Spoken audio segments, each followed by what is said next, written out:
¿Se enseña a ser analista? ¿Se trata de aprender?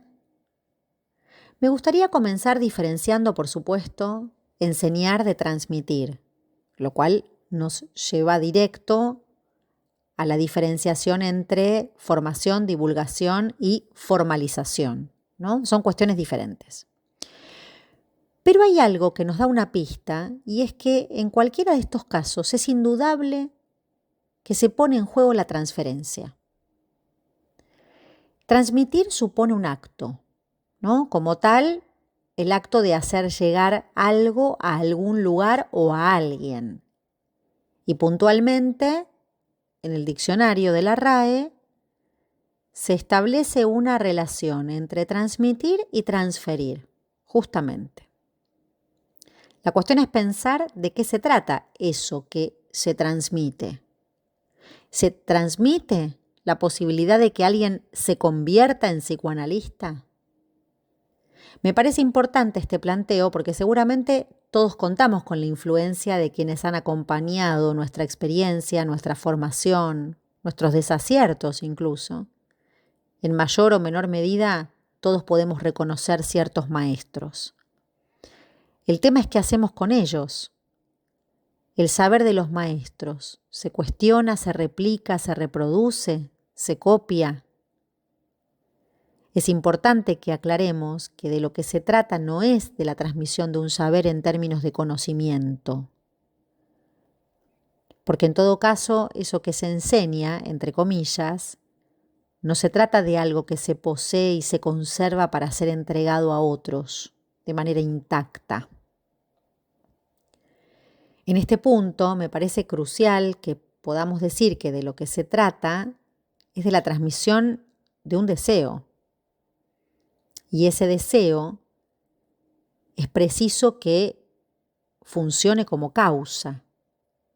Es importante que quien enseña no se detenga en el saber poseído, sino en la posición, en la transmisión y enseñanza en psicoanálisis, que por supuesto, vuelvo a repetir, la diferencia que existe entre una y otra hay que establecerla, pero esto hace importante que no olvidemos de las funciones que el deseo y por lo tanto la cuestión de la ética implican al respecto.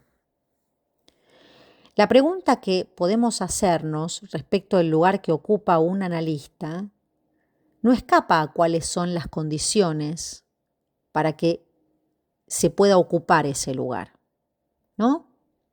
Pero ¿de qué se trata eso que se llama saber del analista? En el seminario de la transferencia tenemos una pista socrática, ¿no? En tanto ese lugar está en relación con un vacío. Un poco más adelante, bastante más adelante, en las conferencias que Lacan dictó en el 71 sobre el saber del psicoanalista, Lacan va a decir ahí que la cuestión del saber del psicoanalista se trata del lugar en el que hay que estar para sostenerlo.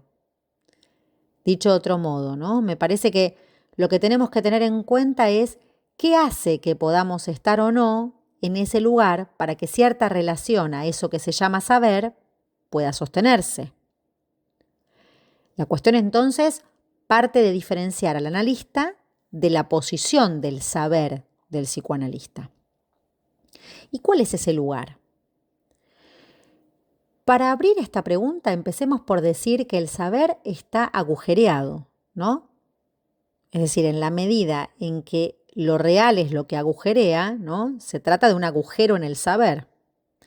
Entonces, si se trata de un agujero en el saber, podemos avanzar diciendo que la posición del analista será la de validar cierto horror al saber, ¿no? En la medida en que ese horror al saber se produce porque es una oleada de lo real. Va a ser preciso que el analista sea testigo de esa pérdida, de ese agujero, de esa causa del deseo, que va a ir a contrapelo del saber. Eso que se llama saber del analista, entonces, se produce en una distancia, que pone, por ejemplo, la iancia que se abre entre un S1 y un S2. Esa distancia que desconsiste el saber, el discurso amo, y apunta a otra cosa. Porque como no puede sino medio decirse la verdad, y no hay en su lugar sino un saber, es preciso que ese saber pueda agujerearse, desconsistirse, vaciarse. Y este es el punto donde la función del saber del analista se pone en juego. En tanto no se trata de lo que la persona del analista sepa o no, de lo que haya estudiado, leído, no se trata de ese saber, sino de lo que permite que se sostenga el sujeto del discurso. Y acá insisto en que sujeto es división. Sujeto del discurso hace referencia a la expansión, a la evanescencia, no al saber que cierra. No es el conocimiento, muchísimo menos el sentido. Entonces, ¿qué es lo que sostiene al discurso sino lo real? Es en este punto que se pone en juego un saber hacer por parte del analista. Ese saber hacer es el oficio, el artificio, pero no tiene recetas, no tiene pasos, no puede comprarse hecho, digamos. No puede sostenerse sino en la experiencia, ¿no? Ese saber hacer es saber maniobrar. Es un saber que no es cualquiera. El saber del analista implica, en cierta medida, un saber hacer que no es otra cosa que un saber hacer con el inconsciente. Y es por esto que también ese saber hacer implica la experiencia que un analista haya realizado del inconsciente.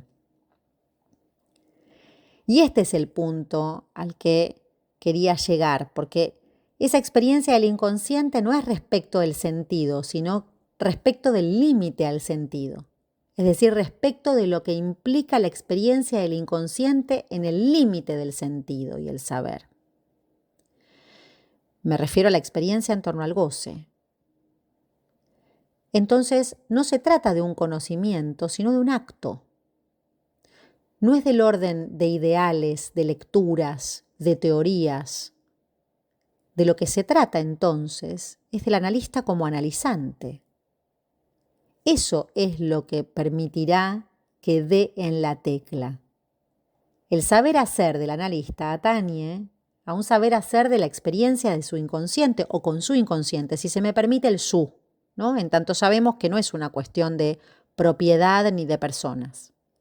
Un saber hacer con el padecimiento, con el dolor, con la existencia, con las mordeduras de la existencia. Hay que dar en la tecla ahí, ofreciendo lo vaciado para que ese lugar ofrezca la vacante. Y en un doble sentido, porque vacante puede decir lugar que queda como lugar sin ocupar, digamos, algo queda vacante cuando se libera o bien cuando no se ocupa, ¿no? Es vacío y vaciamiento. En este sentido podemos decir que el saber hacer del analista es inseparable de las teclas que ha tocado en su propio análisis. Es por esto que podemos hacer sonar, dando en la tecla de nuestros analizantes, pero también ahí mismo podemos quedar sonados, digamos. No hay instructivos, no hay manuales, no hay estándares. Solo hay la imposibilidad de una partitura para todos.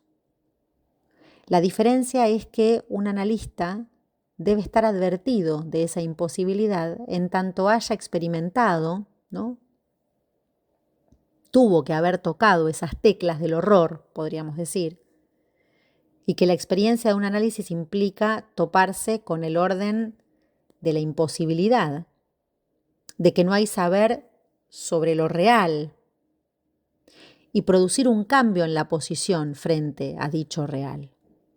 En el saber del psicoanalista, Lacan define al psicoanálisis como la localización de lo oscurecido que se comprende, de lo que se oscurece en la comprensión, debido a un significante que marcó un punto en el cuerpo, un punto del cuerpo.